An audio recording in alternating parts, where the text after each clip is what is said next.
Mesdames et messieurs, bonsoir. Merci de nous rejoindre sur Al24 News en direct pour un nouveau numéro de l'Échiquier international. Nous revenons ce soir sur la visite du chef de la diplomatie algérienne Ahmed Attaf en Turquie. Une visite qui revêt plus d'un sens et une grande importance, tant sur le plan bilatéral, où les relations connaissent un grand essor, que sur le plan politique, où les deux pays, chacun dans son espace géopolitique, jouent un rôle déterminant dans l'instauration de la paix et de la stabilité. Les deux ministres des Affaires étrangères, Ahmed Attaf et Hakan Fidan, ont exprimé leur désir de renforcer les investissements de part et d'autre. Retour sur cette visite qui se veut une préparation de la prochaine visite du président Erdogan en Algérie.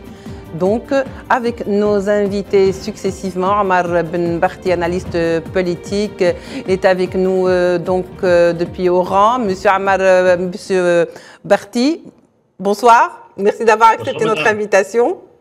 Bonsoir, très heureux d'être avec vous. Et Gamal Abina, expert en questions internationales. Gamal, bonsoir et merci d'avoir accepté également d'être parmi nous. Merci, bonsoir.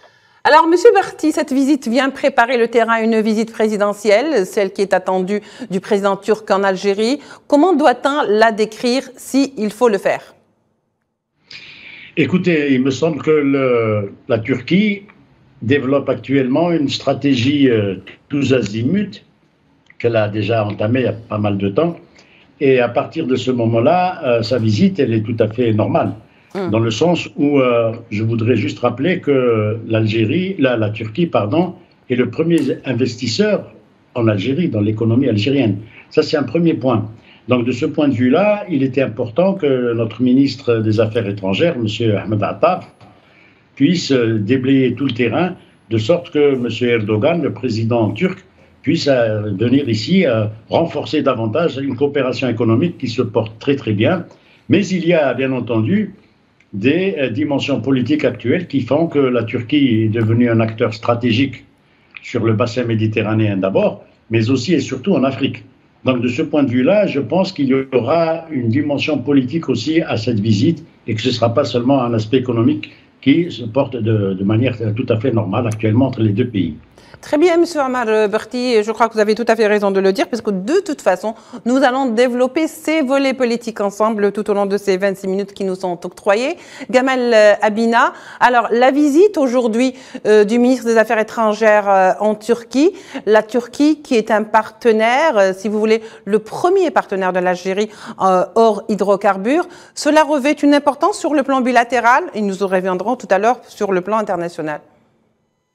Oui, ça revêt une importance parce que la Turquie, ça vient de se dire à l'instant, est le premier partenaire en Algérie et le premier partenaire sérieux. Je prends l'exemple simplement d'une usine qui est très importante en Algérie, la plus grande usine d'Afrique de textile, Teyal, qui se trouve du côté de Relizane, avec laquelle d'ailleurs j'ai l'intention de travailler, je ne vous le cache pas. Eh bien, cette usine de textile, maintenant, est devenue un véritable acteur majeur pour le textile algérien qui est relancé. Et c'est les Turcs qui l'ont fait. C'est les Turcs qui ont accepté le partenariat stratégique avec un transfert de compétences, des formations, un emploi massif de 2000 salariés. Ça vous donne une petite idée. Les Turcs qui ont fait la réflexion plusieurs mosquées en Algérie, les Turcs qui investissent dans plusieurs secteurs stratégiques hors hydrocarbures, pas seulement des hydrocarbures. Donc les Turcs qui s'inscrivent réellement dans un partenariat prolongé, stratégique, durable avec l'Algérie, comme une plateforme économique qui pourrait profiter aux deux pays. Du côté turc, évidemment, en matière industrielle, du côté algérien, en matière des hydrocarbures, parce que les Turcs veulent développer un partenariat aussi et devenir un hub gazier avec l'Algérie. Donc l'Algérie et la Turquie sont un véritable complément en termes de partenariat, qui est lié, d'ailleurs, faut le rappeler, à une longue histoire commune. Parlons pas de l'Empire ottoman, mais au-delà de l'Empire ottoman, effectivement, à une longue histoire entre Erdogan et l'Algérie qui a renoué avec le monde arabe pour partie, et surtout à une volonté réelle des Turcs de s'inscrire dans le Moyen-Orient, déjà pour commencer, mais surtout en Afrique du Nord. Les Turcs se sont déployés en Afrique du Nord avec 40 destinations desservies par la Turkish Airlines, et l'Algérie est le principal point d'entrée et de passage de la Turquie en Afrique du Nord. Oui, très bien. Alors, messieurs, on va voir ensemble justement ces déclarations de Ahmed Attaf lors de la réunion de la deuxième session de la commission mixte algérienne, ou plutôt algéro-turque de la planification. Et nous revenons au débat.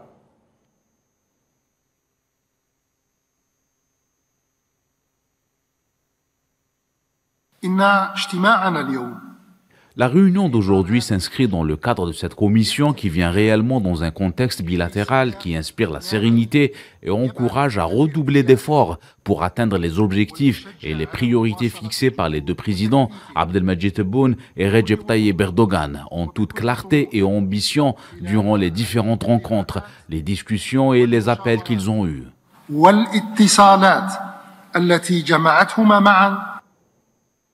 Omar Berti, alors que pouvons-nous dire justement de cet axe Alger-Ankara?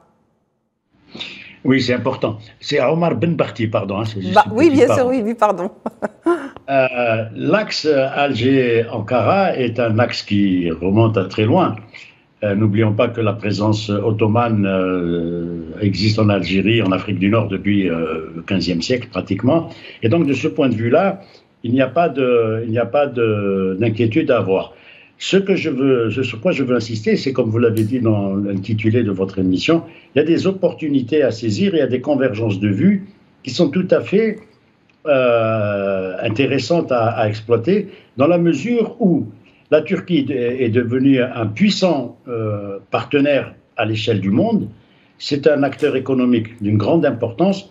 Son importance au niveau des investissements, tout à l'heure, notre ami Gamal Abina l'a bien souligné, en matière de sidérurgie, de pétrochimie, etc. Il y a beaucoup d'investissements qui sont faits. Je rappelle que c'est le premier investisseur.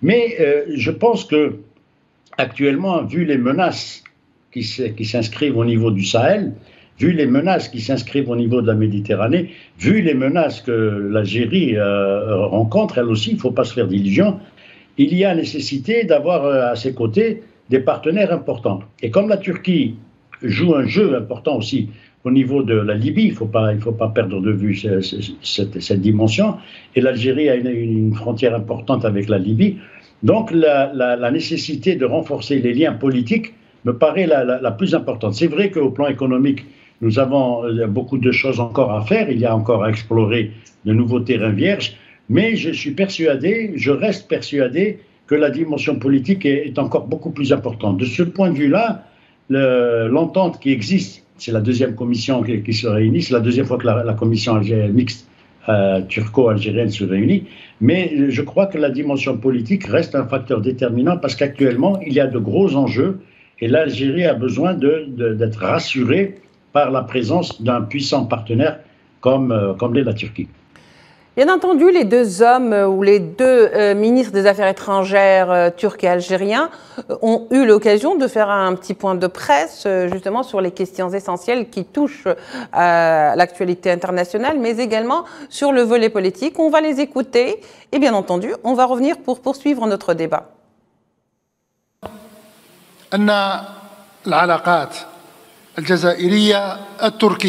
Les relations algéro-turques connaissent un développement sur les plans économiques et politiques. Durant les 3 dernières années, nous avons traversé des caps importants, sans précédent dans l'histoire de nos relations bilatérales. Les relations algéro-turques sont en perpétuel élargissement dans tous les secteurs qui offrent des opportunités de collaboration et qui garantissent la réalisation des bénéfices escomptés par nos deux pays et nos deux peuples frères.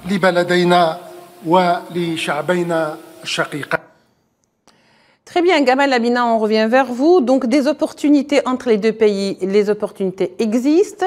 Les deux ministres expriment également leur volonté d'aller de l'avant, puisque de toute façon, le ministre algérien Ahmed Attaf parle d'un bel essor économique, sur le plan des échanges également. Et le ministre turc parle de plus, désire avoir plus ou renforcer davantage, si vous voulez, la coopération économique pour pouvoir investir en Algérie, en disant, bien entendu, que toutes les portes leur sont ouvertes pour l'investissement. Donc finalement, si vous voulez, la prochaine visite du président Erdogan sera un petit peu l'opportunité également pour parfaire, si vous voulez, tous ces projets qui sont en attente. Ça vient d'être dit par M. Memberti, effectivement, la relation sécuritaire entre l'Algérie et la Turquie, c'est effectivement en Libye le gouvernement de Beyba, donc le gouvernement qui est légalement élu en 2014. Et c'est les Turcs qui ont empêché l'arrivée de problèmes liés à Haftar sur l'Algérie qui menaçaient un temps l'Algérie. Donc c'est vrai que les Turcs font le travail en Libye, même si c'est pas forcément une ingérence, mais tout de même. Et de l'autre côté, il y a une convergence en termes économiques essentielle entre la Turquie et l'Algérie. On se rappelle que les deux pays ont fait une demande pour entre BRICS qui a été ajournée, je dis bien ajournée, ce qui va être refaite et certainement ceci devrait aboutir. Et ces deux pays ont deux points communs. C'est que dans un cas, l'Algérie cherche une diversification économique avec un PIB de 2000 milliards. Et dans l'autre cas, la Turquie cherche, parce qu'elle est déjà un peu diversifiée, avec un PIB de 1000 milliards de dollars. Donc il y a 200 milliards pour l'Algérie et 1000 milliards pour la Turquie, donc 5 fois plus, cherche à diversifier ses approvisionnements en énergie et à créer des partenariats stratégiques et développer effectivement ses industries à l'export. Donc tous ces éléments-là font que les deux pays ont un intérêt commun à se renforcer mutuellement, sachant effectivement que les deux chefs d'État, que ce soit M. Erdogan ou M. Tebboune, s'apprécient réellement. On se souvient de l'intervention qui a quand même été fraternelle de l'Algérie quand il y a eu le tremblement de terre. Les premiers à être venus sur le territoire syrien et turcs, c'était des Algériens. Et ça, les Turcs ne l'ont pas oublié. Donc la relation est très solide, très ancrée, très profonde. C'est une relation dont on ne doit pas rougir parce qu'ils font partie d'un peuple qui a bénéficié de 1400 ans de civilisation arabo-musulmane avec 700 ans de présence de l'Empire ottoman. Tout cela crée des liens très durables, solides et qui permettent pour les deux pays de trouver leurs intérêts communs, mutuels et partagés. Oui, très bien. Alors, ce n'est pas pour rien que, justement, sur ce plan si vous voulez, bilatéral, il y a énormément d'occasions et d'opportunités à saisir. Et on le sait déjà dans le domaine du bâtiment, de la construction. Déjà, la Turquie est très présente en Algérie. Mais également, ces deux pays ont en commun, si vous voulez, la convergence de vues sur certains points sur le plan international qui font donc l'actualité, à savoir l'instabilité, par exemple, en Afrique et plus précisément dans la région du Sahel, la guerre en Ukraine et j'en passe. Donc on va justement reprendre Ahmed Attaf, le ministre des Affaires étrangères, sur ce point et on poursuit notre débat.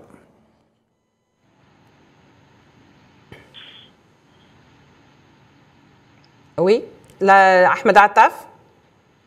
On va donc écouter Ahmed Attaf dans un petit instant. J'ai informé nos frères en Turquie des aspirations du président Abdelmadjid Tebboune pour garantir une issue pacifique à la crise engendrée par le changement non constitutionnel au Niger, ainsi que ses efforts qui visent à renforcer l'approche globale de développement dans le traitement des défis multidimensionnels qui imposent au pays et au peuple de cette région. Ces efforts ont été applaudis et soutenus par la Turquie. Concernant le premier point de l'initiative algérienne pour le Niger, le président algérien Abdelmadjid Tebboune s'est engagé à présenter de nouveaux textes pour le prochain sommet africain et qui concerne la multiplication des mesures contre les coups d'État et les changements anticonstitutionnels.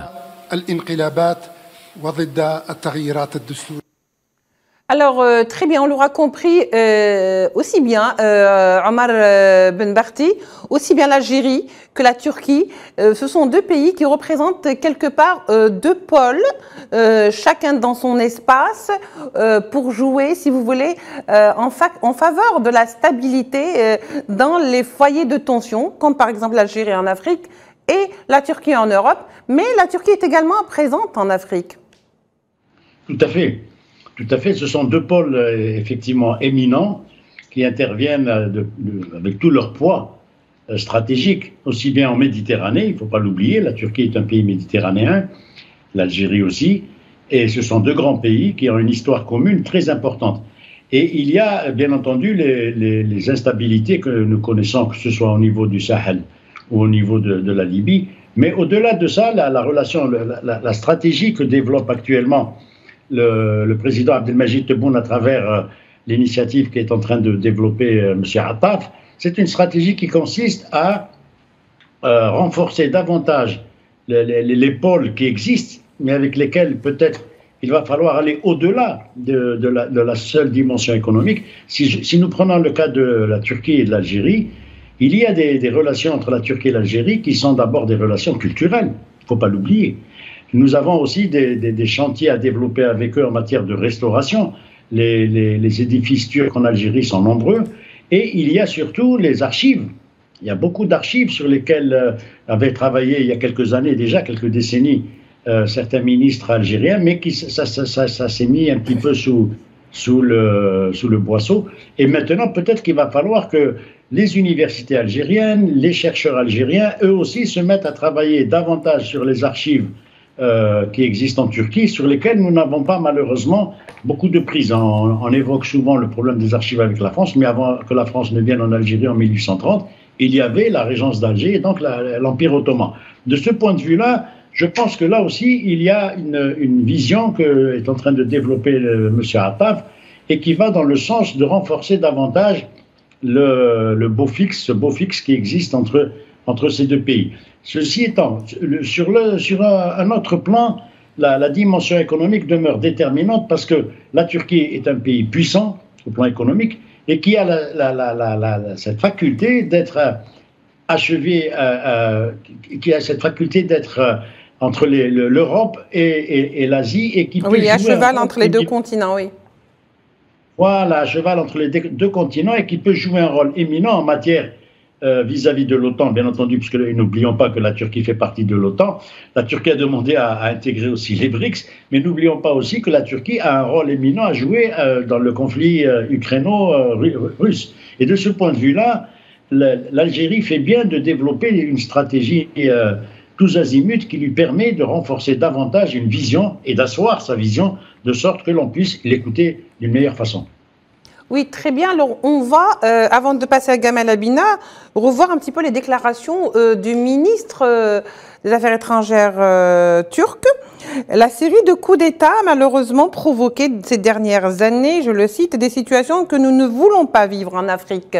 Est-ce que vous pensez que la Turquie, Gamal Abina, a besoin justement de l'Algérie comme un garant de stabilité pour l'Afrique? Vous savez, la Turquie a prouvé moins de choses là-dessus. C'est que, par exemple, si l'Éthiopie d'Abiy Ahmed n'est pas tombée aux mains des gens de Tigré, c'est parce que les drones turcs qu'ils avaient vendus donc à l'État fédéral éthiopien, c'est quand même 9 régions, ces drones ont été déterminants pour en finir avec cette rébellion qui a amené la paix. Alors évidemment, c'est des morts, on le sait très bien, mais en même temps, ça garantit la sécurité de l'État centralisé, l'État fédéral éthiopien qui aujourd'hui, et c'est là où on peut le devoir à la Turquie, est rentré dans les BRICS. Donc je pense que la relation algéro-turque est une relation à la fois évidemment économique et évidemment politique. On se rend compte de ce qui s'est passé sur les questions libyennes, mais surtout sur la question de la stabilité en Afrique, c'est essentiel pour ces deux pays parce que l'Algérie s'oppose à des interventions militaires, tout comme elle l'avait fait à l'époque pour la Libye. Elle s'oppose aussi aux interventions de la CEDEAO et la Turquie n'est pas favorable non plus. Ils préfèrent discuter avec des États stabilisés qui vont négocier un retour à un État, on dira civil, puisque c'est une question de coup d'État militaire aujourd'hui, plutôt que d'en passer par des coups de force qui vont déstabiliser durablement la région. Combien de pays en Afrique maintenant n'existent plus à cause de cela? Le Soudan partitionné en deux, presque trois. La Somalie n'existe plus, c'est 4 États divisés. Je ne parle même pas de tout un tas de pays qui ont été atomisés au Moyen-Orient. À chaque fois qu'il y a une intervention militaire, en plus de la Libye, chaque fois qu'il y a une intervention militaire, ça conduit à la catastrophe. Les deux pays ont parfaitement compris la problématique. Les Turcs, étant membres de l'OTAN, ils savent très bien ce que l'OTAN est capable de faire puisqu'ils étaient informés de ce qui se passait en Libye. Quant à l'Algérie, évidemment, dans sa démarche toujours souverainiste et à la fois une démarche indépendante, une démarche qui considère que les peuples doivent disposer d'eux-mêmes, eh bien l'Algérie simplement considère qu'il faut aussi la paix en Afrique et plus d'intervention militaire. Ces deux pays convergent là-dessus, ils ont des intérêts communs, ils ont des intérêts convergents, ils savent très bien ce que signifie la guerre et la guerre civile, puisque même la Turquie, avec les Kurdes, a connu des moments de guerre civile. Aujourd'hui, ils cherchent la paix et ils cherchent effectivement le développement économique.